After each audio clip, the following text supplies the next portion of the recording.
Welcome back to geometry. In all three of these circles, the diameter is 12. Think about how you could use that, and one of these you actually don't need to use that at all, to solve and find how big x is.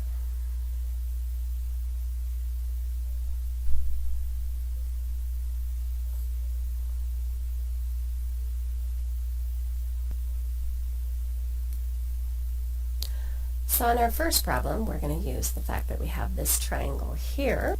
The simplest way to solve that is by using the fact that it's a 45, 45, 90 triangle. So these radii are 6, and this is going to be 6 times the square root of 2. In the second triangle, we actually have a 30, 60, 90 triangle. The other way you could use that is using the Pythagorean theorem. And if we solve that with Pythagorean theorem, we would have to know that this is a radius, so radius is half, so that's going to be 6. This one here is half of the radius, so that's going to be 3, so you would have 3 squared plus x squared equals 6 squared. So in solving that, we would have 36 here, 9 here,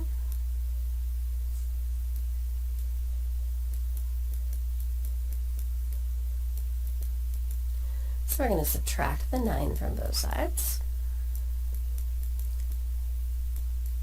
And if you take the exact square root of 27, you would get 3 square root 3, or approximately 5 point something. On the last problem that we have, what we recognize is this part here is on both triangles, right angles, equal sides. This is SAS. The two triangles are congruent, so we solve the equation x plus 8 equals 2x minus 3, and that would give us 11 for x when we solve that. Okay, so we're now going to take a look at some relationships between chords and arcs and be able to use those 4 theorems.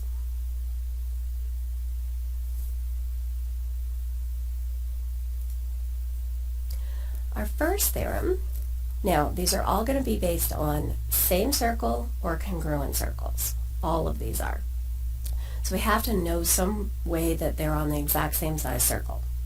If they are on the exact same size circle and we have 2 arcs somewhere on here, the arc, we could connect the 2 corners of each arc, and if the arcs are the same length, then the chords are the same length. Okay, always on same circle or congruent circles. If we have 2 equal arcs, we have 2 equal chords with the same endpoints.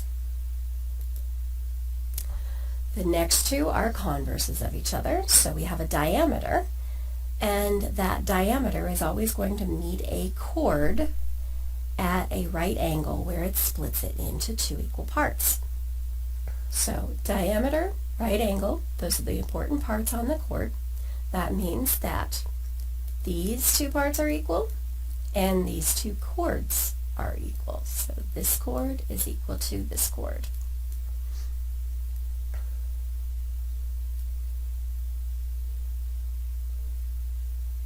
And then if we know that we have this relationship, then we know that SQ has to be the diameter of the circle. So let's see what that looks like. How do we know that these 2 circles are congruent? Well, we know they're congruent because they have the same radii, so these 2 are the same radii. Then we have a chord marked off, and these 2 chords are equal in length. If we know that JK is 80 degrees as an arc, then that means that FG also has to be 80 degrees as an arc. Congruent circles, chords, and their corresponding arcs have to be congruent. So in this one we're finding HK. Now look very carefully at where HK is. We recognize that we have this dot here is going to tell me that I'm going through the diameter. We have the diameter meeting our line at a 90-degree angle. So that splits it into two equal parts. So this side is also 7, and HK, which is the full length, is 14. Find the measure of the arcs. Well, these two arcs both have to be equal, so that's going to give us 11x.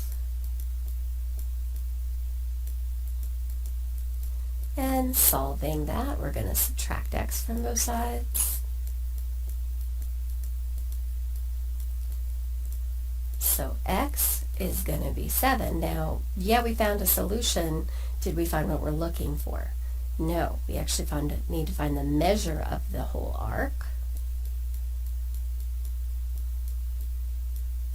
And that arc is 11 times x, so we have 77 degrees. So always make sure you're going back and answering the full question. So if we take a look at these three bushes and we want to find a point to put our sprinkler, that would be the same distance from all three of these. So we want to think somewhere around here. Same distance from all three. If we think of back to different triangles and centers of a triangle, what we're looking for is called the circumcenter.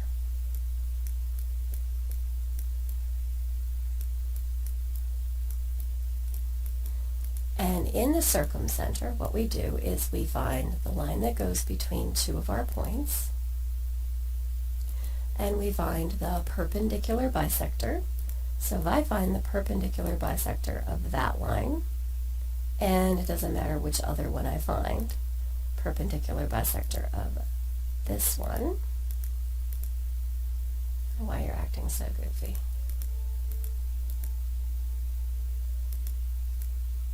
If we find those perpendicular bisectors of any of the two sides and find where they meet, that will be the circumcenter, and that will be the same distance from all of those. So these guys are all chords, and we're basically looking for the diameter of each of those. Has to meet at a 90-degree angle.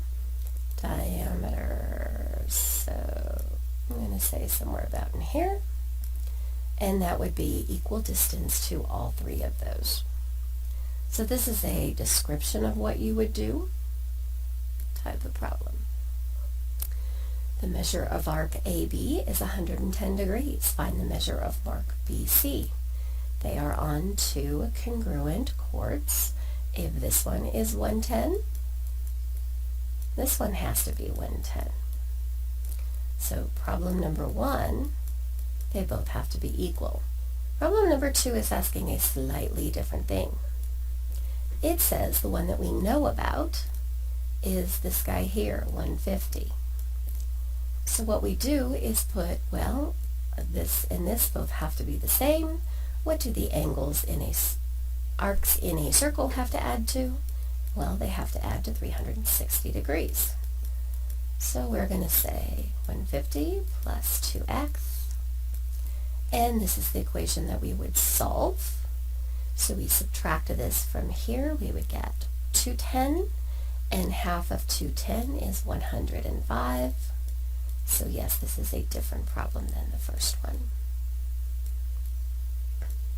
Think about how you use that information. Okay, the information that we have here, I'm looking for CE. We have a diameter. We know it's a diameter because it goes through the center. This arc, this side has to be the same length. CE is the full length of the chord. It is 10.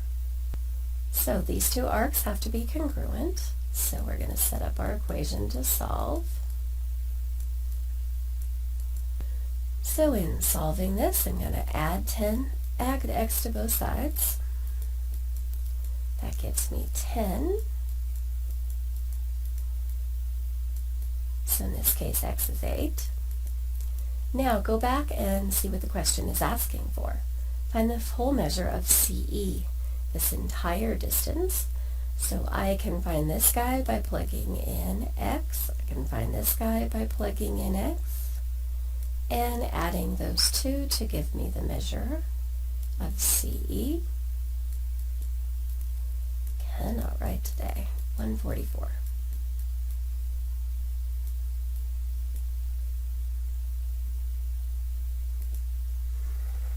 The last one that we have is that if chords are congruent and on the same circle or congruent circles, they have to be the exact same distance from the center of the circle. So distances are always going to be measured on perpendicular lines. So notice these two are not parallel to each other, but they are perpendicular to the chords. And that's going to tell me that those two lines, EF and GE, have to be congruent.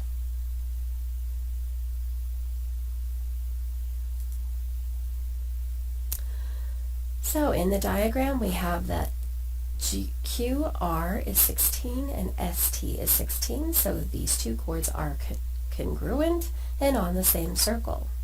Notice that I'm going to use the blue line here, not the black line, because the blue line is the one that is perpendicular to the side. And we're looking at finding out how big x is. Well, these two lines have to be congruent. So 2x equals 5x plus 9 minus 9. Subtract 5x. Ugh, God, I cannot write today. Negative 3x equals negative 9, so dividing by negative 3, x is 3. Now make sure we go back and figure out if we answered the question. And we actually haven't. So the pieces of the information that we know right now are this guy right here is equal to 6 because I'm going to plug in 3, and I have this one is 6. Then I'm going to have, this is the radius on a right triangle that is right here. Parts of that triangle that I know, since QR is 16, so this whole length is 16, half of that has to be 8. So I have sides of a right triangle that are 8 and 6, Pythagorean theorem. So a squared plus b squared equals the radius squared. So this ends up being 64 and 36, which is 100. And the square root of 100 is 10, so the radius is 10. So we had to figure out what r was. We had to figure out what x was in order to go the next step to find the radius. Make sure you go back and answer the full question. Same type of question. We're looking for the radius. We have to make sure that we have equal parts. On these sides here, we could do this is 12 and this is 12 because we know the full length is 24. That's from there. Then these two segments have to be equal to each other, so 3x.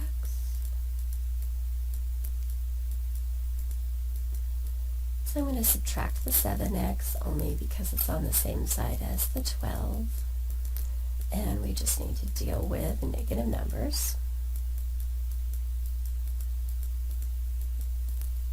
And once again, x equals 3, but that's not the question we're asked for. So we plug that in here, and we get this side is 9. So now we have 12 squared plus 9 squared. And we're looking for the radius squared. So we can have the radius as a line right here. There's our triangle that we know information about, and that's what we're solving. So this is 144 and 81. those two add to give me 225, and the square root of 225.